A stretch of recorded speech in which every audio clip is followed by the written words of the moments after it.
പ്രേമം കണ്ടിറങ്ങിയപ്പോ എനിക്ക് ആദ്യം ഇവന്മാരൊക്കെ ആരാ? നമ്മള് ഭയങ്കരമായിട്ട് സിനിമ ആഗ്രഹിച്ച് നടക്കുന്ന സമയത്ത് എത്താൻ ഒരു വഴിയില്ല. നമ്മൾ അങ്ങനെ നടക്കുന്ന സമയത്ത് പ്രേമം കണ്ടപ്പോ ഒരാൾ വന്നിട്ട് റാസൽ കൈമൽ അടിച്ച്, അപ്പൊ അത് കാണുമ്പോഴേ മനസ്സിലായി ഇത് അടിച്ച് വേറെ എവിടോട്ട് പോകുന്നു, ആരുടെ ഇവനൊക്കെ എന്നുള്ളൊരു സാധനം മാത്രമേ അറിയത്തുള്ളൂ. ബാക്കി ഇതൊക്കെ ആരാന്നുള്ള സാധനത്തില് പഴയ ഗിരിരാജൻ കോഴി മേരിനോട് പറയുന്ന റാസൽ കൈമ സീനില്ലേ, അന്ന് എങ്ങനെ ഈ മനുഷ്യൻ പറയുമ്പോ ചിരി വരാതെ പിടിച്ചിരുന്നു? അയ്യോ, എനിക്ക് ചിരി വന്നോണ്ടിരിക്കായിരുന്നു. പക്ഷെ ആക്ച്വലി ചിരിക്കേണ്ട സമയത്ത് എനിക്ക് ചിരി വന്നില്ലായിരുന്നു. അപ്പൊ ഈ മനുഷ്യൻ എന്നെ മറ്റേ ഇമോഷണൽ ബ്ലാക്ക് മെയിൽ ചെയ്ത് എന്നെ കൊണ്ട് ചിരിപ്പിച്ചു. എന്റെ പൊന്നുമുള ചേട്ടായിയുടെ ഹണിമൂണാണ് പൊന്നുമുള, പ്ലീസ്, അല്ലെങ്കിൽ എല്ലാം പ്രശ്നത്തിലാണ്. ബേസിക്കലി അഭിനയിക്കുന്നതിന്റെ കാരണം അതാണ്. ഞാൻ ഭയങ്കരമായിട്ട് അങ്ങനെ എന്റെ റോൾ അങ്ങനെ എഴുതുന്ന ഒരാളല്ല. ഞാൻ എഴുത്തിലാണ് കൂടുതൽ ഫോക്കസ് ചെയ്തേക്കുന്നത്. ഇപ്പൊ എന്ന് പറഞ്ഞു വേറെ ആരും അഭിനയിക്കാൻ വിളിക്കുന്നില്ല, അതുകൊണ്ട് നമ്മൾ തന്നെ എഴുതുന്നതാണ്. പക്ഷെ എന്നാ പോലും ഈ പടത്തിന് കൂട്ട് ഒരു സാഹചര്യങ്ങൾ ഈ പറഞ്ഞ ഞാൻ അവിടെ ഇരിക്കണ സ്നേഹക്കൂടുതൽ നമ്മൾ കുറച്ച് പ്രകടിപ്പിക്കുന്ന കുറച്ചുകൂടെ കൂടുതലാണ്. പ്രൊമോഷൻ ഒക്കെ പോയ തെലുഗു ഓഡിയൻസിന് സ്നേഹം കൂടുതൽ എന്ന് ശ്യാം മലയാളത്തേക്കാൾ എന്ന് അവര് കയ്യിലിടും. ഞാൻ രഞ്ജിത്ത് സാർ ഫുള്ള് പടക്കളത്തിലായിരുന്നു, ചിലപ്പോ പടക്കളം ചെയ്യില്ല. എനിക്ക് ആ കോമഡിയും കൂടി ഉള്ള കാരണം കൊണ്ട് എനിക്കതിൽ ആ കോമഡിയും കൂടി കിട്ടിയപ്പോഴാണ് എനിക്കതിൽ ഇത് ചെയ്തത്. കാരണം ഞാൻ ബേസിക്കലി നല്ല ഹ്യൂമർ കിട്ടുന്ന കഥാപാത്രം കിട്ടാൻ ഭയങ്കര ആഗ്രഹിച്ചിരിപ്പുണ്ട്. ഹായ്, ടീം പെറ്റ് ഡിറ്റക്റ്റീവ് ആണെന്ന് എൻ്റെ കൂടെ ഉള്ളത്. Sharafudheen, Anupama Parameswaran, director Praneesh, script writer Jayavishnu, Shyamohan. Sharafka, ഇതിലിപ്പോ നിങ്ങളെ റോളുകളെ പറ്റിയും പടത്തിനെ പറ്റിയും ഒക്കെ ചോദിക്കുന്നതിന് മുമ്പ് എനിക്ക് കോ ആക്ടേഴ്സിനെ പറ്റിയാണ് അറിയേണ്ടത്. കോ ആക്ടേഴ്സ് പക്ഷെ മനുഷ്യന്മാരല്ല. എങ്ങനെയുണ്ടായിരുന്നു അവരുടെ കൂടെ വർക്കിംഗ്? കുഴപ്പമുണ്ടായിരുന്നില്ല. ഞാനതിന് കാരണം പറയാന്ന് വെച്ച് കഴിഞ്ഞാൽ ഇതിലൊരു മെയിൻ പെറ്റ് ഒരു പ്രത്യേക പെറ്റാണ്. അപ്പോൾ അത് ഇതിൻ്റെ ഒരു സസ്പെൻസ് പാർട്ടാണ്. അപ്പോൾ അതുകൊണ്ട് അത് കാണാത്ത പെറ്റിനിയുണ്ട് അങ്ങനെ പറയാൻ പറ്റില്ല. എന്നാലോട്ടൊരു ചിലപ്പോ അതൊരു അല്ലേ പ്രത്യേകത ഉണ്ട് അതിന്. ആ പെറ്റ് അതിന് സഹകരിക്കാതിരിക്കാൻ നിവൃത്തിയില്ലായിരുന്നു. അപ്പൊ അത് അങ്ങനെ ഒരു സാഹചര്യമുണ്ട്. പിന്നെ ബാക്കിയുള്ളത് നമ്മൾ സോങ് ഷൂട്ടിലും അല്ലാത്ത കുറച്ച് സീനുകളിലൊക്കെ ഉള്ള പെറ്റ്സ് ആയിരുന്നു. അതുമായിട്ടുള്ള ഇന്ററാക്ഷൻ ഒന്നും വലിയ കുഴപ്പമുണ്ടായിരുന്നില്ല. എന്നാലും ക്ലൈമാക്സിലൊക്കെ വന്ന ചില പെറ്റ്സ് ഒക്കെയാണ് കുറച്ചും കൂടി അവർക്ക് ഇത്തിരി സൗകര്യങ്ങളുടെ ഒക്കെ ആവശ്യം ഉണ്ടായിരുന്നു. അപ്പൊ എല്ലാവരും അവരുടെ മൂഡൊക്കെ നോക്കിയിട്ട് തന്നെ ഷൂട്ട് ചെയ്യേണ്ട അവസ്ഥയൊക്കെ ഉണ്ടായിട്ടുണ്ട്. അതായത് പെറ്റ്സ് അങ്ങനെ സംസാരിക്കുന്ന സിനിമ അങ്ങനത്തെ സിനിമയല്ല, അല്ലാതെ തന്നെ ആ മനുഷ്യന്മാർക്കിടയിലുള്ള കഥ തന്നെയാണ്. അതെ, വാലാട്ടി എന്നൊക്കെ പറഞ്ഞ സിനിമ അതുപോലത്തെ സിനിമയല്ല. പക്ഷെ കുട്ടികൾക്കും കൂടെ ചെയ്യാൻ പറ്റുന്ന ഒരു പടം എന്നുള്ളതല്ലേ. ബേസിലായിട്ട് പാൽത്തു ജാൻവറിൽ പറഞ്ഞിട്ടുണ്ട്, ചില ആനിമൽസ് ഒക്കെ നമുക്ക് ഭയങ്കരമായിട്ട് ട്രീറ്റ് ചെയ്യണം, ചിലര് പ്രൊഫഷണൽ ആക്ടേഴ്സ് ആയിരിക്കും. അതുപോലെയാണ് ഇവിടെ ഉണ്ടായിരുന്നത്. ചിലതുണ്ടായിരുന്നു, ചിലത് അല്ലാതെ ഉണ്ടായിരുന്നു. പറ, ഏതില്ലെങ്കിലൊക്കെ വിശേഷം പറ. മക്കാവ് ഭയങ്കര ഓക്കെ ആയിരുന്നു.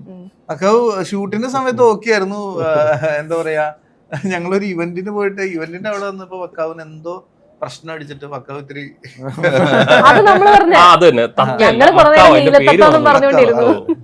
നീലത്തത്തന്റെ പേര് അതാണ്. അതെ, അത് നല്ല സഹകരണമായിരുന്നു. എന്ത് സംഭവിച്ചതും കൂടെ പറയാം. അല്ല, അത് ഇങ്ങനെ ഒരു സുഖമില്ലാത്ത അതിന് നമ്മുടെ വേറൊരു ഷിച്ചു എന്ന് പറഞ്ഞ കെവിൻ എന്ന് പറഞ്ഞൊരു പട്ടി. അപ്പൊ അവനെ കാണുമ്പോ ഒരു ഇച്ചിരി പ്രശ്നമുണ്ടായിരുന്നു. ആ ബോളം കടിച്ചോണ്ട് പോകുന്നവൻ മൂടില്ലാണ്ട് ഷൂട്ട് നിർത്തി വെച്ചിട്ടുണ്ട് ഷിഷുവിന് മൂടില്ലാണ്ട്. ആർട്ടിസ്റ്റിന്റെ ഞാൻ വാനി കിടന്നൊക്കെ നെഞ്ചത്തടിച്ച് കരഞ്ഞിട്ടുണ്ട്. പ്രൊഡ്യൂസറും കൂടെയാണല്ലോ. അത് ഞാൻ ചോദിക്കാൻ വിചാരിച്ചു, ഇവരുടെ ചെലവ് എങ്ങനെയാ? ഇവര് നല്ല ചെലവുള്ളവരാണ്. ഇവർ ആക്ച്വലി ആർട്ടിസ്റ്റിനേക്കാളും ചെലവ് ചില സിനിമകളിൽ ഉള്ള ആൾക്കാരുണ്ട്. അത് വരവും പോക്കും ഒക്കെ ആയിട്ട് കാര്യമായിട്ട് നോക്കുകയും വേണം. നമ്മൾ കാര്യമായിട്ട് നോക്കുക എന്ന് പറയുന്നത് അതിന്റെ ആവശ്യമാണ്. നമ്മൾ സിനിമയ്ക്ക് കൊണ്ടുപോയിട്ട് അങ്ങനെ വെറുതെ ഇതായിട്ട് ചെയ്യാനും പറ്റില്ല. അപ്പൊ അവർ അത്രയും കെയർ ചെയ്ത് തന്നെയാണ്. അനുപമ കുറച്ചു നാളിന് ശേഷം മലയാളത്തിൽ ചെയ്ത JSK ഒക്കെ ഒരു സീരിയസ് റോളായിരുന്നു. ഇതിലുണ്ടല്ലോ JSKയിലുള്ള ഒരാൾ ഇവിടെ ഇരിപ്പുണ്ട്.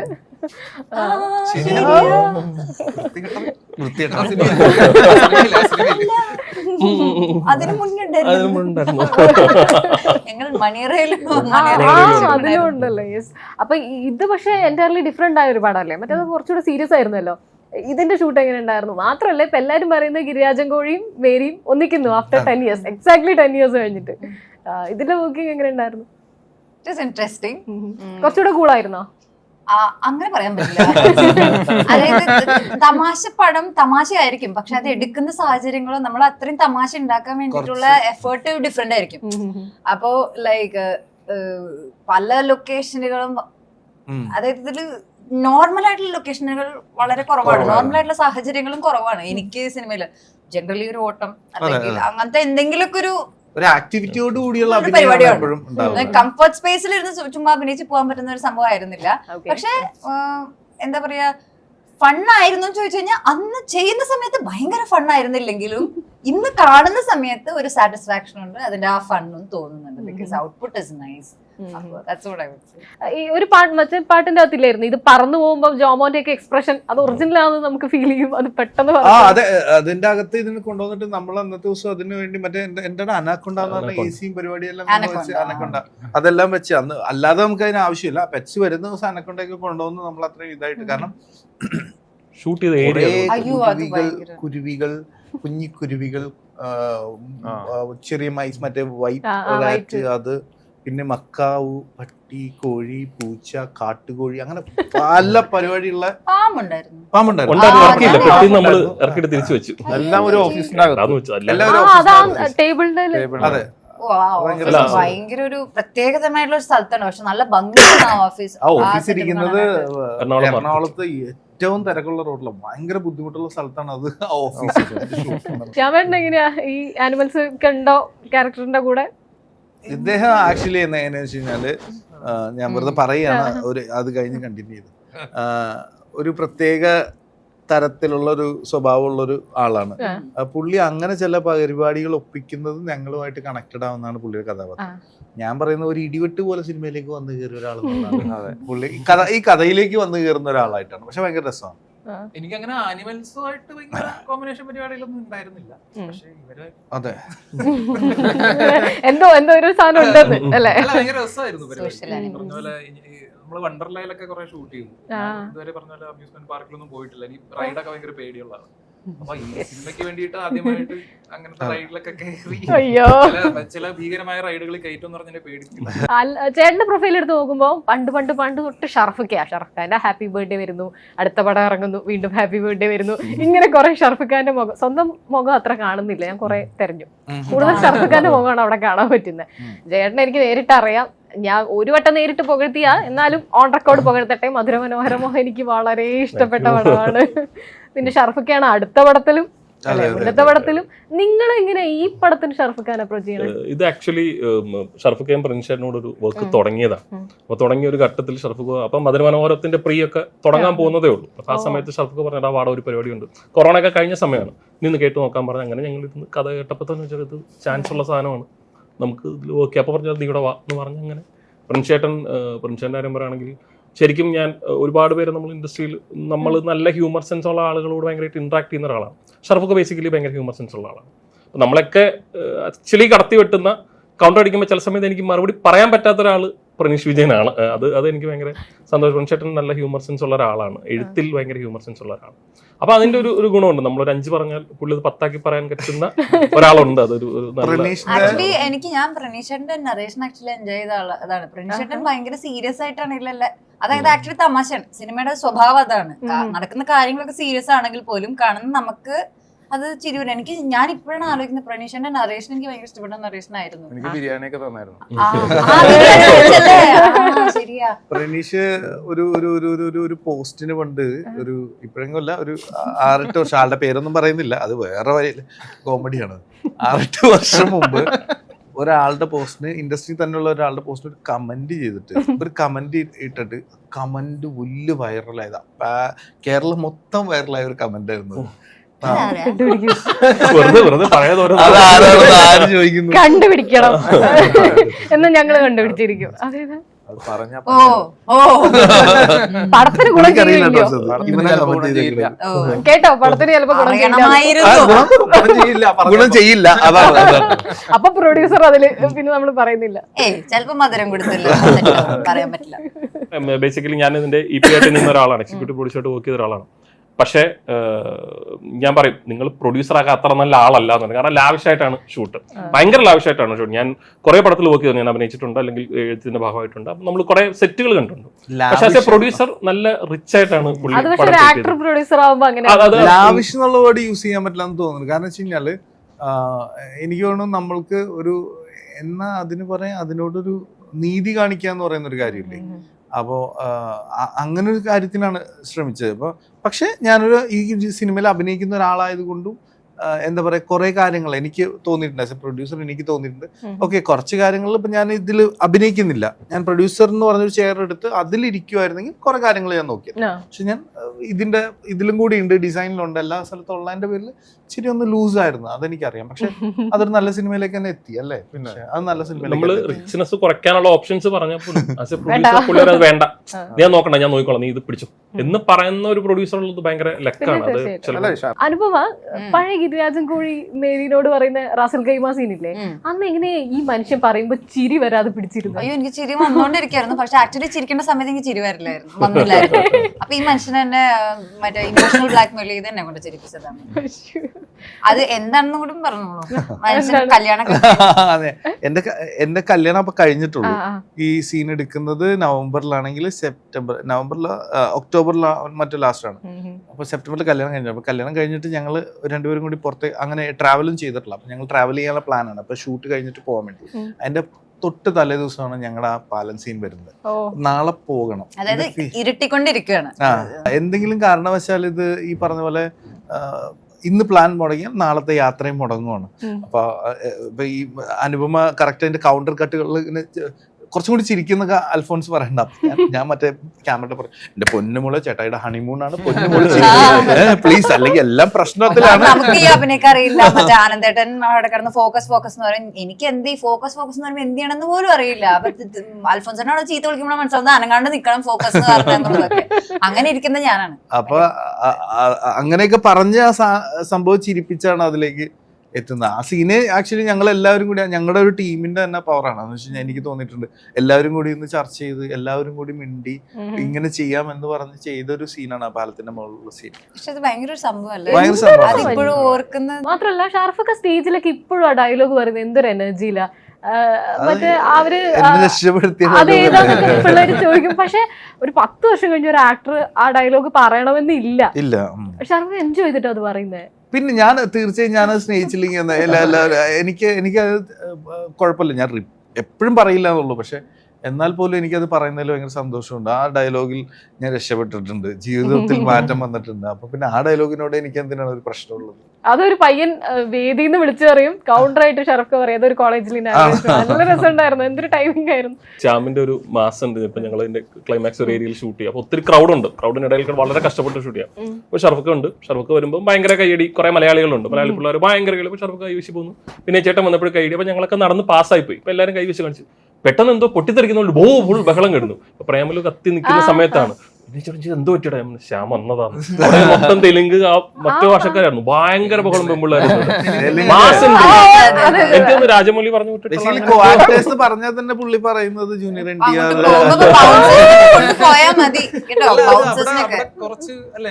കുറച്ച് ഭീകരായിരുന്നല്ലേ. പ്രകടനം കുറച്ച് സ്നേഹ കൂടുതൽ. ശ്യാം ചേട്ടന്റെ കാര്യത്തിലാണ് പറയുന്നത്. അത്രയും ഭയങ്കര ബൗൺസേഴ്സിനെ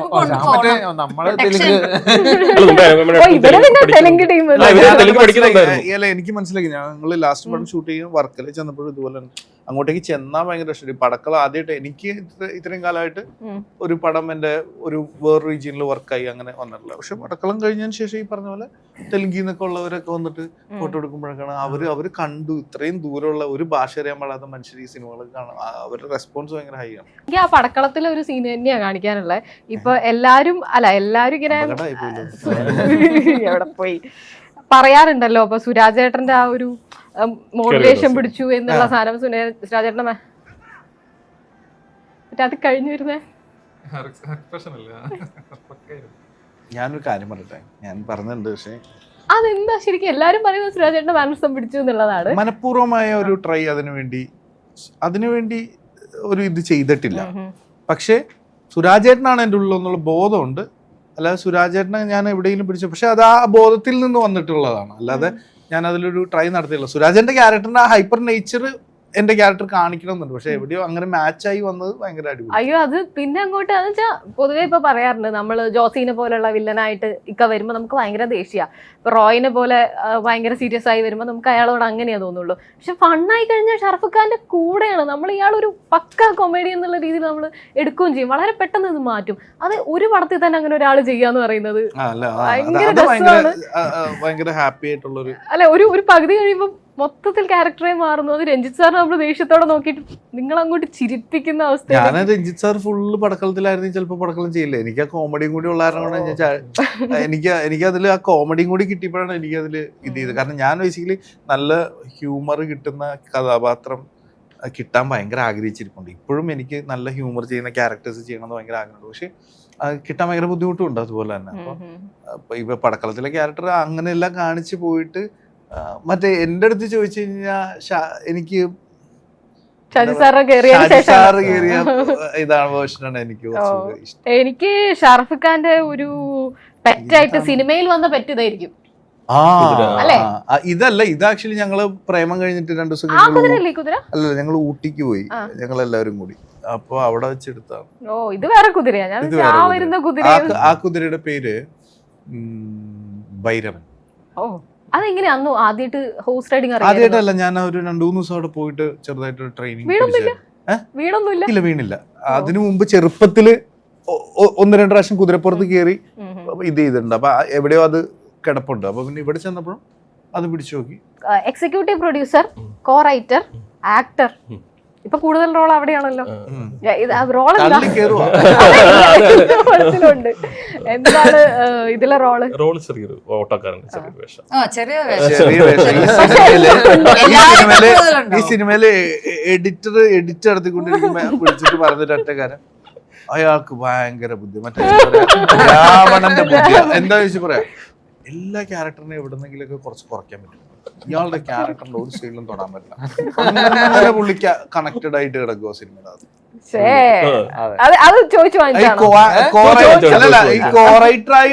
കോറൈറ്റർ ആവാന്ന് വെച്ച് കഴിഞ്ഞാൽ ഈ സ്ക്രിപ്റ്റ് നീ ഒന്ന് നോക്കിയിട്ട് എങ്ങനെയാന്ന് ചെയ്യുന്നതിന്റെ ഒരു പരിപാടി കറക്റ്റ് ആയിട്ട് പിടിച്ചിട്ട് പാടാന്ന് പറഞ്ഞ് പോയി ആള് പോയി കഥയൊക്കെ എഴുതി വന്നതിന് ശേഷം നമ്മൾ വായിച്ചു, നൈസ്, കൊള്ളാം, അടിപൊളി. പിന്നെ അതിലൊരു പുതിയ ക്യാരക്ടർ കയറിയിട്ടുണ്ട്, അത് ഞാൻ ചെയ്യും കേട്ടോ. അതാണ് അപ്പൊ മറ്റേ തനി രാവണൻ എഴുതിയെടുത്ത് ഈ ക്യാരക്ടർ വഴി ഇങ്ങനെ പോകുന്നു അങ്ങനെ പോണേ. അയ്യോ ഇടയ്ക്ക് പുള്ളി ഫുള്ളായിട്ട് ഈ ക്യാരക്ടർ വഴി മാത്രം ചിന്തിച്ചുകൊണ്ടിരുന്നു. അനുപമയായാലും ഷറഫ്ഖായാലും എല്ലാവരും നമ്മൾ പ്രേമം തിയേറ്ററിൽ കണ്ട് ഭയങ്കരമായിട്ട് ഇത് എന്ത് സാധനമാണ്, ഇതാരാണ് ഈ ആലുവപ്പുഴയുടെ തീരത്തൊരു സുന്ദരി, പടമേ സാധനമാണ് ഇങ്ങനെയൊക്കെ പടം എന്നൊക്കെ പറഞ്ഞു. ഏതാ എന്നൊക്കെ എന്റെ അടുത്ത് പറഞ്ഞിട്ടുണ്ട്. എന്താ പറയാ, പ്രേമം കണ്ടിറങ്ങിയപ്പോ എനിക്ക് ആദ്യം തിരിച്ചു ഇവന്മാരൊക്കെ ആരാ. നമ്മള് ഭയങ്കരമായിട്ട് സിനിമ ആഗ്രഹിച്ച് നടക്കുന്ന സമയത്ത് എത്താൻ ഒരു വഴിയില്ല. നമ്മൾ അങ്ങനെ നടക്കുന്ന സമയത്ത് പ്രേമം കണ്ടപ്പോ ഒരാൾ വന്നിട്ട് റാസൽ കൈമൽ അടിച്ച്, അപ്പൊ അത് കാണുമ്പോഴേ മനസ്സിലായി ഇത് അടിച്ച് വേറെ എവിടോട്ട് പോകുന്നു, ആരുടെ ഇവനൊക്കെ എന്നുള്ളൊരു സാധനം മാത്രമേ അറിയത്തുള്ളൂ. ബാക്കി ഇതൊക്കെ ആരാന്നുള്ള സാധനത്തില്. പക്ഷെ ആ എക്സൈറ്റ്മെന്റ് ഇവിടെ വന്നിട്ട് നമ്മളെ ആനന്ദ് സി ചന്ദ്രൻ ഷൂട്ട് ചെയ്യുന്നു പറയുന്നൊരു സന്തോഷം ഉണ്ടല്ലോ. ഇപ്പൊ അൽഫോൺസ് പുത്തനന്റെ കൂടെ ഒക്കെ അൽഫോൺസിന്റെ കൂടെ ഒക്കെ ഉണ്ടായിട്ട് അവരെല്ലാം ഒരുമിച്ച് ടീമിലുണ്ടായിരുന്നതാണ്. ഇപ്പം ഷറഫ് ഖാനുള്ള അതിനുശേഷം കമ്പനിയായി. എന്നാൽ പോലും ഈ പറയുന്ന ഒരു ക്രൂവിന്റെ കൂടെ മൊത്തം രാജേട്ടന്റെ മ്യൂസിക്, അനുപമന്റെ ആ ടീം, അപ്പൊ നമ്മള് പ്രേമത്തിന്റെ ടീമിന്റെ കുറെ ആൾക്കാരുടെ കൂടെ വീണ്ടും വർക്ക് ചെയ്യാന്ന് പറയുന്നതിന്റെ ഒരു എക്സൈറ്റ്മെന്റ്. ബേസിക്കലി അഭിനയിക്കുന്നതിന്റെ കാരണം അതാണ്. ഞാൻ ഭയങ്കരമായിട്ട് അങ്ങനെ എന്റെ റോൾ അങ്ങനെ എഴുതുന്ന ഒരാളല്ല, ഞാൻ എഴുത്തിലാണ് കൂടുതൽ ഫോക്കസ് ചെയ്തേക്കുന്നത്. ഇപ്പൊ എന്ന് പറഞ്ഞു വേറെ ആരും അഭിനയിക്കാൻ വിളിക്കുന്നില്ല, അതുകൊണ്ട് നമ്മൾ തന്നെ എഴുതുന്നതാണ്. പക്ഷെ എന്നാൽ പോലും ഈ പടത്തിന് പറഞ്ഞതിന്റെ കൂട്ട് ഒരു സാഹചര്യങ്ങൾ ഈ പറഞ്ഞ ഇത് കംഫർട്ടായിരുന്നു. വേറെ ഒന്ന് രസകരമായി തോന്നി, രഞ്ജി സാറിന്റെ ഫസ്റ്റ് സ്ക്രിപ്റ്റ് പശുപതിയാണ്, UDC, മറ്റേ ഇരുകാലികൾ നാൽക്കാലികൾ വാഴുന്ന. ഇവിടെ നിങ്ങള് രഞ്ജി സാറിനെ ഇതിലേക്ക് കൊണ്ടുവരുമ്പോ എനിക്കത് ഭയങ്കര കൗതുകം. പെട്ടെന്ന് പശുപതിയിലേക്ക് പോയി പുള്ളിയെ ഇതിൽ ട്രെയിലറിലൊക്കെ കണ്ട സമയത്ത്. പുള്ളിയും എഴുതിയത് അങ്ങനെ ഒരു അങ്ങനെയല്ല, ഈ പണം വ്യത്യാസമാണെങ്കിലും ഇല്ലാത്തൊരു മനുഷ്യനാണ്. എന്റെ ക്വസ്റ്റ്യൻ പറഞ്ഞ അവിടെ എത്തി. സന്തോഷമില്ലേ ശ്യാമേട്ടാ? നിങ്ങൾ രണ്ടുപേരും തെലുങ്കിൽ പോയി, തെലുങ്കന്മാരുടെ ഫേവറേറ്റ് ആയി, ഞങ്ങൾക്ക് ഇവിടെ കിട്ടാനില്ല ഇങ്ങനെയൊക്കെ ശ്യാം ആവുമ്പോ ഇങ്ങനെയൊക്കെ പറഞ്ഞിട്ടാണ് മലയാള സിനിമ പറഞ്ഞിട്ടാണോ എന്നെ കൊറേ നാള് push ചെയ്ത് വെച്ചത് നിങ്ങൾ തെലുങ്കേ പോയി ഈ ട്രാപ്പിൽ വീഴരുത് please. അയ്യോ ഇത് കഴിഞ്ഞിട്ടായിരിക്കും കിട്ടും. ഈ ട്രാപ്പിൽ വീഴരുത്. അതെ ശ്യാമ വിട്ടു പോകാതിരിക്കും പോന്നില്ലെങ്കിൽ അല്ല ശരിക്കും ഓഡിയൻസിന്റെ ഡിഫറൻസ് ഇവിടെയാണോ അവിടെയാണോ ഇപ്പൊ നേരെ നമ്മള് പറഞ്ഞു ഇത് ആൻസർ ചെയ്യുമ്പോ സൂക്ഷിച്ച് ചെയ്യണം. എല്ലാരും നല്ലതാണ്. അടുത്തുള്ളതിന്റെ ഉള്ളിറങ്ങി അല്ല നമ്മള് എന്റെ അടുത്ത് ഇരിക്കേണ്ടതായിരുന്നു ഈ ഇന്റർവ്യൂല്. എന്റെ അടുത്ത് ഞാൻ പറഞ്ഞതന്നെ കുറച്ച് അത് അനുഭവമായിട്ട് എക്സ്പീരിയൻസ് എന്താ? അല്ല എക്സ്പീരിയൻസ് വഴി കൊല്ലങ്ങളുടെ എക്സ്പീരിയൻസ് ഇത് ഇങ്ങനത്തെ ക്വസ്റ്റ്യൻസ് ഹാൻഡിൽ ചെയ്തിട്ടുള്ള എക്സ്പീരിയൻസ് ഞാൻ കുറച്ച് അല്ല ക്രിട്ടിസൈസ് ചെയ്യോ അവിടെ ഉള്ളവര്? അങ്ങനെ ക്രിറ്റിസിസം ഉണ്ടോ അവിടെ? അവിടുത്തെ ഓഡിയൻസ് ക്യാരക്ടേഴ്സിന് നമ്മളിവിടെ ഉള്ള പോലെ ക്രിട്ടിസൈസ് ചെയ്യുമോ? ഇല്ലെങ്കിൽ എല്ലാ സിനിമയും സൂപ്പർ ഹിറ്റ് ആവുന്നില്ല. അങ്ങനെയല്ല, ഇവിടെ കുറച്ച് കൂടുതലാണല്ലോ നമ്മൾ പറയാന്ന്. മലയാളി കുറച്ച് കൂടുതൽ അത് എല്ലാവർക്കും ഉണ്ട്. അതിപ്പോ എന്താ പറയാ, അതന്നെ ഞാൻ അവിടെ ഇരിക്കുന്ന ക്വസ്റ്റ്യൻ ഞാൻ അവിടെ ഒഴിവാക്കിയതാണ് ചോദിച്ചത്. റിലീസ് ആയിട്ടില്ലല്ലോ. പ്രേമലു എന്നൊരു റീമേക്ക് ആണ്. ഓ അത് പോരെ രാജമൗലി എല്ലാരും കേക്ക്. പക്ഷെ ഒരു സ്നേഹക്കൂടുതല് നമ്മൾ കുറച്ച് പ്രകടിപ്പിക്കുന്നത് കുറച്ചുകൂടെ കൂടുതലാണ്. പ്രേമലുവിന്റെ പ്രൊമോഷൻ ഒക്കെ പോയ സമയത്ത് തെലുഗു ഓഡിയൻസിന് സ്നേഹം കൂടുതൽ എന്ന് ശ്യാം. മലയാളത്തേക്കാൾ അവര് കയ്യിലിടും. Thank you so much. Thank you so much.